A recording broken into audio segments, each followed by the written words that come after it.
দক্ষিণ কলকাতার আইন কলেজে আইনের ছাত্রীকে গণধর্ষণের সময় তাকে বেধড়ক মারধর করা হয় বলে দাবি করেছিলেন অভিযোগকারিণী।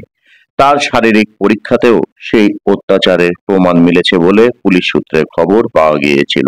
এবার সেই নির্যাতনের প্রমাণ মিলল ফরেনসিক পরীক্ষায়। সূত্রের দাবি, দক্ষিণ কলকাতা আইন কলেজের ইউনিয়নের ঘর এবং নিরাপত্তা রক্ষীর ঘর দুই জায়গা থেকেই মিলেছে রক্তের দাগ, যা ধর্ষণ এবং মারধরের জেরে হয়ে থাকতে পারে বলে মনে করছেন প্রাথমিকভাবে ফরেনসিক বিশেষজ্ঞরা।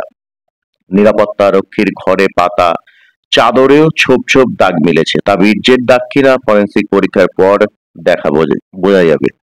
তাতে পাওয়া ডিএনএ এর সঙ্গে অভিযুক্তদের ডিএনএ প্রোফাইল মিলে গেলে বিষয়টি এই মামলার অন্যতম গুরুত্বপূর্ণ প্রমাণ হতে পারে বলে দাবি করছেন তদন্তকারীরা। তদন্তকারীদের ভাবাচ্ছে এই কলেজের নিরাপত্তা রক্ষীর ঘরের চিত্র।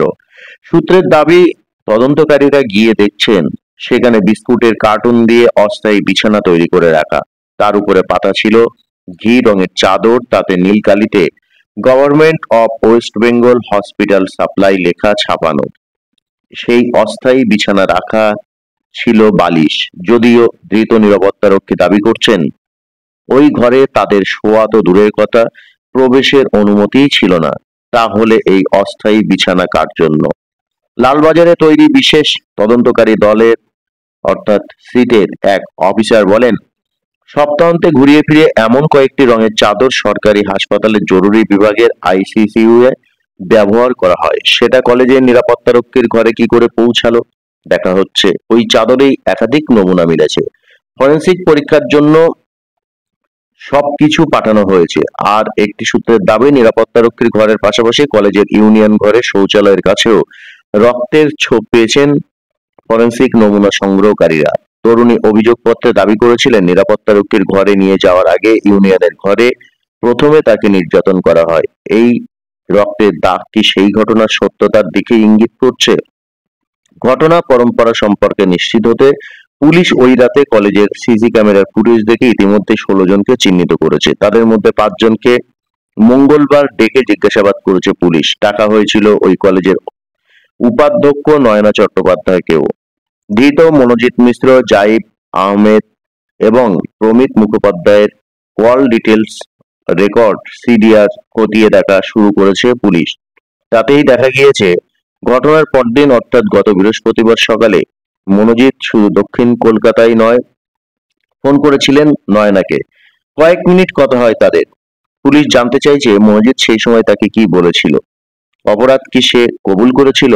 করে থাকলে নয়না বিষয়টি কি কাউকে জানিয়েছিলেন? এদিন পরিচালন সমিতির বৈঠকে যোগ দিতে কলেজে গিয়ে নয়না অবশ্য বলেছেন, মনোজিৎ কলেজের চুক্তিভিত্তিক কর্মচারী, তার সঙ্গে তো কথা হতেই পারে, কিন্তু কি কথা হয়েছে সে ব্যাপারে তিনি কোনো মন্তব্য করতে চাননি। যথেষ্ট প্রভাব থাকা সত্ত্বেও মনোজিৎ এবং তার সঙ্গীরা পালিয়ে গেল না কেন, সেই বিষয়টিও পুলিশকে ভাবাচ্ছে। মনোজিতের সঙ্গে পুলিশের একটি স্তরের ভালো যোগাযোগ থাকার বিষয়টিও বিশেষ তদন্তকারী দলের নজরে এসেছে। সেই কারণে অতীতে তার বিরুদ্ধে একাধিক মামলা হলেও পুলিশ তাকে হয় ধরেনি, নয় ধরলেও দ্রুত জামিন পাইয়ে দেওয়ার চেষ্টা করেছে। প্রভাবশালী কোনো মহলের আশ্বাসেই কি মনোজিৎ এবং তার সঙ্গীরা শহর ছাড়েনি? এই প্রেক্ষিতে দক্ষিণ কলকাতার একাধিক প্রভাবশালী নেতার সঙ্গে মনোজিতের ফোনে কথা হওয়ার প্রমাণও পেয়েছে পুলিশ। ঘটনার রাতে এবং পরদিন তাদের সঙ্গে মনোজিতের দফায় দফায় কথা হয়েছে।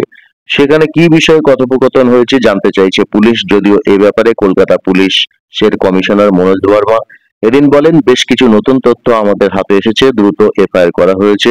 12 ঘন্টার কম সময়ে 3 জন ধরা পড়েছে, পরে আরো একজনকে ধরা হয়েছে। আপাতত পুলিশের দিক থেকে কোনো গাফিলতি বা ইন্ধনের প্রমাণ মেলেনি।